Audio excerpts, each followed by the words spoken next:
మొత్తానికి నా తెలంగాణ కోటి రతనాల వీణ అంటూ రేవంత్ సర్కార్ 2,91,159 కోట్ల రూపాయలతో పూర్తి స్థాయి బడ్జెట్ను అసెంబ్లీలో ప్రవేశపెట్టింది.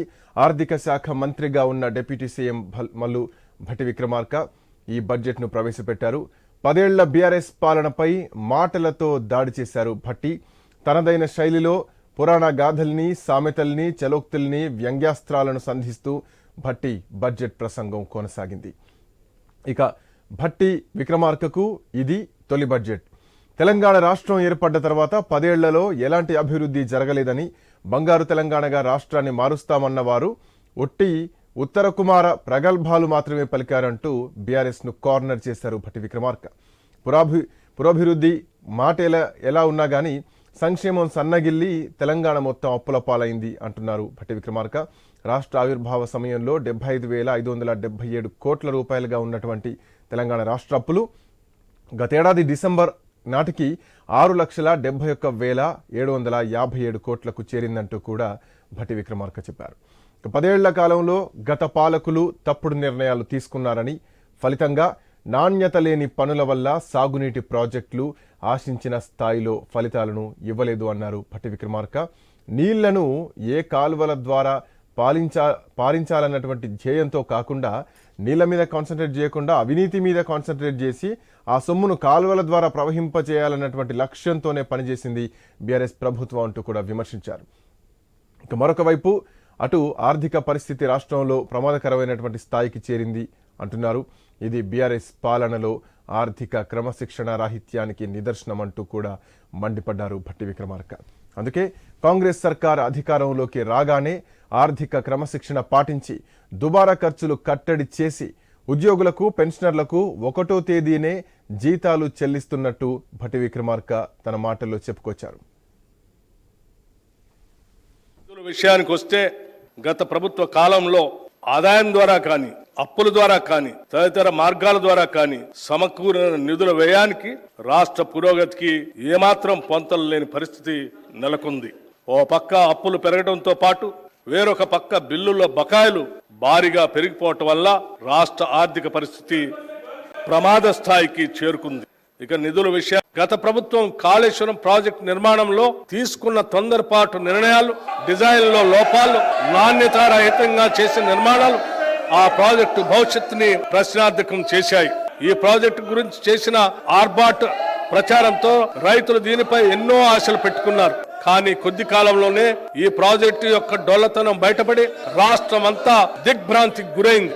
ఈ ప్రాజెక్టులో జరిగిన అవకతవకలను గుర్తించి తగిన చర్యలు సూచించేందుకు విచారణ కమిటీని కూడా నియమించాం. ఈ న్యాయ విచారణ కమిటీ ఇచ్చిన నివేదిక ఆధారంగా తదుపరి చర్యలు తీసుకోవడం జరుగుతుంది. ఈ ప్రాజెక్టుపై ఇప్పటికే ఖర్చు పెట్టిన వేల కోట్ల ప్రజాధనం వృధా కాకుండా ప్రాజెక్టును కాపాడటానికి నేషనల్ డ్యామ్ సేఫ్టీ అథారిటీ వారి సూచనలకు అనుగుణంగా చర్యలు తీసుకుంటున్నాం. రాష్ట్రంలో విద్యారంగాన్ని మరింత పటిష్టపరిచి బలోపేతం చేసే దిశగా మా ప్రభుత్వం పాఠశాలలు మరియు కళాశాలలో విద్యా ప్రమాణాలను పెంచి వాటికి కావలసిన వసతులు కూడా సమకూరుస్తుంది. మొదటి అడుగుగా పాఠశాలలో ఉన్న ఉపాధ్యాయ ఖాళీలను భర్తీ చేయడానికి నిర్ణయించి ఒకటేసారి 11,062 పోస్టులతో ఒక మెగా డిఎస్సి ఇప్పటికే నోటిఫై చేశాం. దానికి సంబంధించిన పరీక్షలు జూలై 18, 2020 నాడు ప్రారంభమై ఇంకా జరుగుతూనే ఉన్నాయి. దీనివల్ల పాఠశాలలో ఉపాధ్యాయుల సంఖ్య విద్యార్థుల సంఖ్యకు అనుగుణంగా పెరుగుతుంది. నాణ్యమైన విద్య మన ప్రభుత్వ పాఠశాలలో చదివే పేద మధ్యతరగతి విద్యార్థులకి అందుతుంది. మాదక ద్రవ్యాలపై ఉక్కు పాదం. మాదక ద్రవ్యాల వినియోగం చాలా ప్రమాదకరం. యువత దీని బారిన పడ్డప్పుడు దేశ భవిష్యత్తే ప్రశ్నార్థకం అవుతుంది. మా ప్రభుత్వం ఈ సమస్యను గ్రహించి అధికారంలోకి వచ్చినప్పటి నుంచి మాదక ద్రవ్యాల నియంత్రణకు ఒక జీరో టాలరెన్స్ పద్ధతిని అనుసరిస్తుంది. మాదక ద్రవ్యాల రవాణా, పంపిణీ, వినియోగాలపై ఉక్కు పాదం మోపే రాష్ట్ర ప్రజలను, అందులోనూ ముఖ్యంగా విద్యార్థులను ఈ మహమ్మారి బారి నుండి కాపాడటానికి వివిధ చర్యలను మా ప్రభుత్వం తీసుకుంటుంది. మాదక ద్రవ్యాల రవాణా మరియు వినియోగం చేస్తూ పట్టుబడిన వారు ఎంతటి గొప్పవారైనా పలుకుబడి ఉన్నవారైనా ఉపేక్షించవద్దని అధికారులకి స్పష్టమైన ఆదేశాలు ఇచ్చాం. తెలంగాణ మాదక ద్రవ్య నిరోధక సంస్థ బలోపేతం చేసి ఈ బ్యూరోకి తగిన సౌకర్యాలు కల్పించాం. ఇటీవలే ఈ బ్యూరో అంతర్జాతీయ మాదక ద్రవ్యాల ముఠా కార్యక్రమాలను గుట్టుని రట్టు చేసింది. అన్ని పోలీస్ స్టేషన్ల పరిధిలోని విద్యా సంస్థలను స్థానిక పోలీసులు పరిశీలించేటట్లు మాదక ద్రవ్యాల నిర్మూలనపై విద్యార్థులకి అవగాహన కల్పించేటట్లు కార్యాచరణ ప్రణాళిక చేపట్టాం. విద్యా సంస్థల్లో మాదక ద్రవ్యాల కట్టడికి యాంటీ డ్రగ్ కమిటీస్ ఏర్పాటు చేసి 4137 విద్యార్థుల్ని 2024-2025 ఆర్థిక సంవత్సరానికి గాను కాంగ్రెస్ పార్టీ ప్రభుత్వం ఏర్పాటు చేసిన తర్వాత పూర్తి స్థాయి బడ్జెట్ను ప్రవేశపెట్టింది. 2,91,191 కోట్ల రూపాయలతోటి బడ్జెట్ను ప్రవేశపెట్టింది. అయితే తెలంగాణ ఏర్పడే నాటికి 75,577 కోట్ల రూపాయలటువంటి అప్పు ఏడాది డిసెంబర్ నాటికి 6,71,000 కోట్లకు చేరింది. గత పాలన మొత్తం కూడా చాలా క్రమశిక్షణారహితంగా ఆర్థికంగా తెలంగాణ నష్టపోయింది. సో ఇప్పుడు కాంగ్రెస్ పార్టీ ప్రభుత్వం ఏర్పాటు చేసిన తర్వాత ఇప్పుడు ఆర్థిక క్రమశిక్షణతో పనిచేస్తున్నాం అంటూ కూడా బడ్జెట్ను ప్రవేశపెట్టడం జరిగింది. కాంగ్రెస్ ప్రభుత్వం వచ్చాక దరిదాపు 42,000 కోట్ల రూపాయలటువంటి బకాయిలు కూడా గత ప్రభుత్వం చేసినటువంటి బకాయిలను కూడా చెల్లించాం అంటూ కూడా ఇప్పటివరకు భట్టి విక్రమార్క చెప్పడం జరిగింది. సో దీంట్లో భాగంగా వ్యవసాయ అనుబంధ రంగాలకు ఎక్కువగా పెద్దపీట వేసినట్టు కనిపిస్తోంది. 72,659 కోట్లతోటి వ్యవసాయ రంగానికి పెద్దపీట వేసింది. ఇక మరొక వైపు హైదరాబాద్కు కూడా ఒక రకంగా చెప్పాలంటే కొంతవరకు హైదరాబాద్కి ఎక్కువగా ఇంపార్టెన్స్ ఇచ్చింది కూడా కనిపిస్తోంది. గత బీఆర్ఎస్ హయాంలో హైదరాబాద్ నిర్లక్ష్యానికి గురైందన్నారు భట్టి విక్రమార్క. హైదరాబాద్ ఐకానిక్ రంగంగా మారటంలో అప్పటి కాంగ్రెస్ ప్రభుత్వం బీఆర్ఎస్ కంటే ముందే కాంగ్రెస్ ప్రభుత్వం ఎక్కువగా కృషి చేసిందంటూ కూడా అసెంబ్లీలో భట్టి విక్రమార్క చెప్పడం జరిగింది. బీఆర్ఎస్ ప్రభుత్వంలో పారిశుద్ధ్య అట్లాగే తాగునీటి మురుగునీటి వ్యవస్థని పూర్తిగా నిర్లక్ష్యం చేసింది. మూసీ ప్రక్షాళనను కూడా పట్టించుకోలేదు అంటూ కూడా భట్టి విక్రమార్క చెప్పడం జరిగింది. మూసీ అట్లాగే హుస్సేన్ సాగర్ నీరన్నీ కూడా విషతుల్యంగా మారాయి, పూర్తిగా కలుషితమైపోయాయి అంటూ కాలువల నిర్వహణ అట్లాగే ఆక్రమణలతో చినుకుబడితే హైదరాబాద్ జలమయమైపోయింది, ప్రజా జీవనం అస్తవ్యస్తమైపోయింది. సో ఇప్పుడు హైదరాబాద్ నగర అభివృద్ధి కోసం పూర్తి స్థాయిలో పనిచేస్తున్నామంటూ కూడా 10,000 కోట్ల రూపాయలు హైదరాబాద్ నగర అభివృద్ధి కోసం కేటాయిస్తున్నామంటూ కూడా బడ్జెట్లో చెప్పడం జరిగింది. రైట్, ఇంకా మాట్లాడదాం. ఒక చిన్న బ్రేక్ తీసుకుందాం. బ్రేక్ తర్వాత డిబేట్ విల్ బి కంటిన్యూ.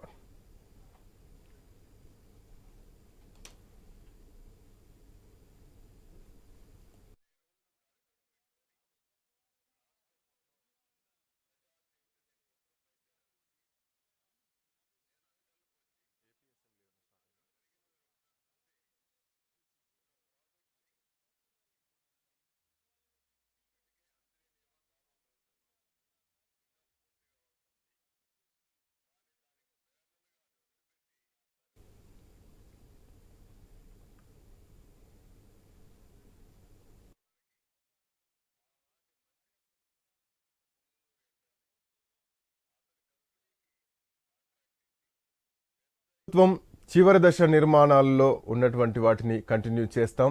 అభివృద్ధి విషయంలో వెనకడుగు వేసేదే లేదు. ఖచ్చితంగా ఈ ప్రభుత్వం ప్రజాప్రభుత్వంగా ఉంటుందంటూ కూడా 2024-2025 ఆర్థిక సంవత్సరానికి గాను బడ్జెట్ను కేటాయించడం జరిగింది.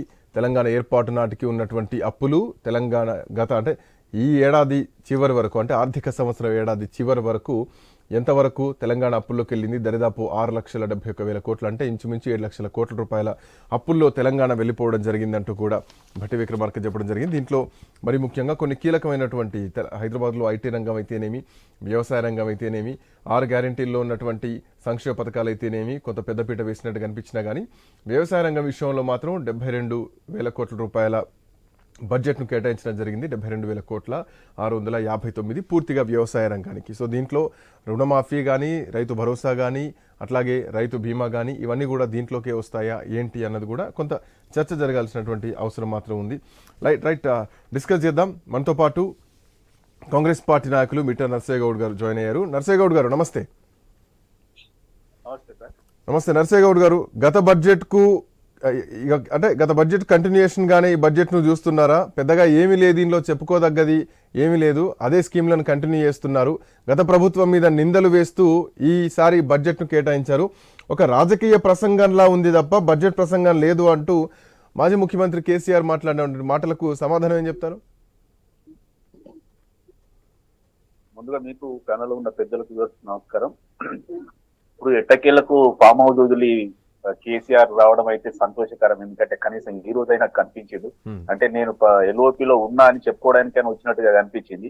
ముఖ్యంగా ఈ బడ్జెట్ ప్రసంగం విన్న తర్వాత కేసీఆర్ మాట్లాడిన మాటలలో ఒక ముఖ్యమైన విషయం ఏంటంటే ఏ ఒక్క స్కీము లేదు, ఏది లేదు, ఏ రంగాన్ని కూడా సరిగా చేయలేదు అన్నట్టుగా మాట్లాడండి. నేను ఒకటే మాట్లాడుతున్నా, ఇంత వివరంగా చెప్పినటువంటి ఈ సబ్జెక్టులో మరి ఆయనకి ఎందుకు అట్లా అనిపించిందో తెలియదు. అంటే ఆయన కోణములో అట్లా ఆలోచించిండేమో. కానీ ఈ బడ్జెట్ కనుక చూసినట్లయితే అన్ని వర్గాలను, అన్ని రంగాలను సమతూకం తోటి డెవలప్ చేసే విధంగా, మన రాష్ట్రాన్ని సమతౌల్యంగా డెవలప్ చేసే విధంగా మాత్రమే ఈ 2,91,159 కోట్ల రూపాయల బడ్జెట్ ను ప్రవేశపెట్టడం జరిగింది.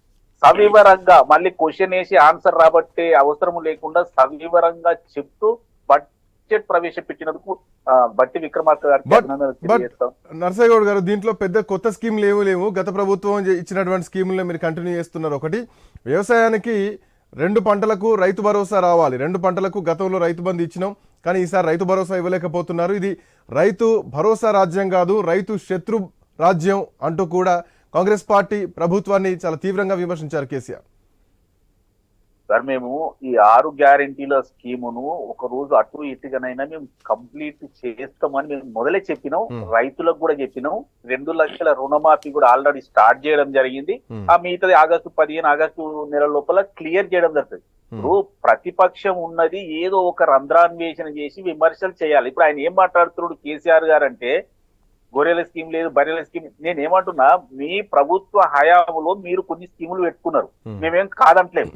మా ప్రభుత్వ హయాంలో మేము ఏదైతే ప్రజలకు చెప్పినామో దానికి అనుకూలంగా మా బడ్జెట్ ఉంటది తప్పితే మీరు చెప్పిన మీ ప్రభుత్వానికి సంబంధించి మా దగ్గర ఉండదు కదా. బిఆర్ఎస్ సతీష్ గారు ఏం చెప్తారు? బడ్జెట్ 2024-25 సంవత్సరానికి ఒక భారీ బడ్జెట్ అయితే ఇవ్వడం జరిగింది. రైతులకు పెద్దపీట వేసి వ్యవసాయానికి మీకు 2 విషయాలండి. ఒకటి, సూటిగా చెప్పాలంటే కేంద్రానికి వీళ్ళకి 8 మంది ఎంపీలు మనం కాంగ్రెస్ నుంచి పంపించడం, బీజేపీ నుంచి పంపించడం.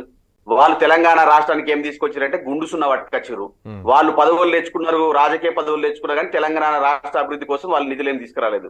రెండోది, ఈ రోజు తెలంగాణకు వస్తే వాళ్ళు ఇప్పుడు బట్టి విక్రమార్క గారు మాట్లాడేది ప్రతి ఒక్కటి ఏదో రాజకీయ బహిరంగ సభలో మేము ఇది చేస్తాం, మేము అది చేస్తాం అని ఏదైతే మేనిఫెస్టోలో పెట్టిందో చదివింది తప్ప దేనికి కూడా ఒక ప్రణాళిక పరంగా రైతు బంధుకి ఇంత ఇస్తాం మీరు అంటే మేము అన్ని మెల్లిమెల్లిగా చేస్తామని కాంగ్రెస్ నాయకులు చెప్తా ఉన్నారు. ఏంది మెల్లిగా చేస్తారండి? రైతు భరోసా ఎప్పుడు ఇవ్వాలి? పంట స్టార్ట్ చేయక ముందు మీరు రైతు భరోసా ఇస్తే కదా వాడు 4 రూపాయలు ఇది మీరు ఆదుకున్నట్టు అవుద్ది. పంట అయిపోయిన తర్వాత మీరు రైతు భరోసా అప్పు తెచ్చుకుని వడ్డీలకు తెచ్చుకున్న తర్వాత మీరేంది పైసలు వాళ్ళు ఇచ్చేది? అంటే మేము మాట్లాడేది ఏంటంటే ప్రణాళిక పరంగా దానికి ఒక ప్రణాళిక పరంగా మీరు ఎప్పుడు ఇస్తారు, దేనికి ఇస్తారు? రైతు బంధు ఇప్పుడు ఎస్సీలకి పెట్టారు ఇంత నిధులు, రైతు బంధు ఇస్తున్నారా? ఎంతమందికి రైతు బంధు ఇవ్వబోతున్నారు? అసలు ఇస్తారా ఇవ్వరా? ఇవన్నీ కూడా మీకు ప్రణాళికలో రైతు అన్నారు. వెంకటరెడ్డి గారు వినిపిస్తుందా? వినిపిస్తుందండి. వెంకటరెడ్డి గారు, ప్రణాళిక పరంగా రైతు బంధుకు సంబంధించిన విషయం కానీ, రైతు రుణమాఫీ విషయం కానీ, రైతు భరోసా విషయం కానీ ఒక ప్రణాళిక ప్రకారం బడ్జెట్ కేటాయించలేదా? కేసీఆర్ చెప్తున్నట్టు కేవలం ఒక స్టోరీ టెల్లింగ్ లా ఉంది, ఒక రాజకీయ ప్రసంగంలా ఉంది, ఏదో చెయ్యాలి అన్నటువంటి ఉద్దేశంతో మాత్రమే చేయడం జరిగింది. పెద్దగా గోల్స్ లేవు, బడ్జెట్ పంపకాల మీద పెద్దగా ప్రణాళిక లేదు, ఎట్లాంటి అవగాహన లేకుండా బడ్జెట్ చేశారు ఈసారి ఈ ప్రభుత్వం అంటూ కేసీఆర్ విమర్శించారు. ఏం చెప్తారు? ఎట్లా చూడొచ్చు? బడ్జెట్ చూస్తే పెద్దగా కనపడుతుంది కానీ ఏ విధంగా ఏ కార్యక్రమాలకి ఏ యాక్టివిటీస్కి అలొకేట్ చేస్తారనేది క్లియర్గా లేదు, క్లారిటీ లేదు. ఒకటి చూస్తే వ్యవసాయానికి 70,000 పైన అలొకేట్ చేసి చెప్తా ఉన్నారు. దాంట్లో రైతు రుణమాఫీకి 31,000 కోట్లు ఖర్చు పెట్టాల్సి వస్తుంది. ఇది మరి ఇది దీంట్లోనే ఇంక్లూడ్ అవుతుంది కదా. 31,000 ఖర్చు పెడితే మిగతా 40,000 39,000 చిల్లర ఉంటాయి. ఆ 39,000 రైతులకి బోనస్ 500 రూపాయలు కానీ, లేకపోతే ధాన్యం సేకరణ కానీ, లేకపోతే ఎరువుల సబ్సిడీ కానీ వాటి మీద క్లారిటీ లేదు. ఎంతవరకు అవసరం వస్తుంది అనేది క్లియర్గా ఇవ్వలేదు. అది ఒకటి అది అది ల్యాకింగ్ ఉంది. అది క్లియర్గా చెప్పాల్సిన బాధ్యత ఆర్థిక మంత్రి మీద ఉంటుంది. తర్వాత అట్లాగే మిగతా కొత్త కొత్త పథకాలు అయితే కనపడతలేవు. కానీ అక్కడ ఇప్పుడు ఇందిరమ్మ ఇండ్లు పథకం అని చెప్పారు. 3,500 ఇండ్లు ప్రతి నియోజకవర్గానికి ఇస్తామని చెప్పారు. చెప్పాలంటే కేంద్ర ప్రభుత్వం దగ్గర దగ్గర వాళ్ళు ఇప్పుడు 15 లక్షల నుంచి 20 లక్షల ఇండ్లు కూడా ఇచ్చే అవకాశాలు ఉన్నాయి. పక్క రాష్ట్రంలో గత 5 సంవత్సరాల కాలంలో 20 లక్షల ఇండ్లు వారు తెచ్చుకొని కట్టించారు. సో దీనికి కూడా ఇప్పుడు చాలా తక్కువగా 4 లక్షల ఇండ్లు మాత్రమే కట్టిస్తాము అని చెప్తా ఉన్నారు. సాదిక్ గారు, 1 second, I'll come back to Venkatareddy గారు. సాదిక్ గారు, ఒక స్థిరీకరణ అనేది లేదు, ఒక ప్రజల పాలసీ లేదు, ఒక ట్రాష్ ప్రసంగం లాగానే ఉంది.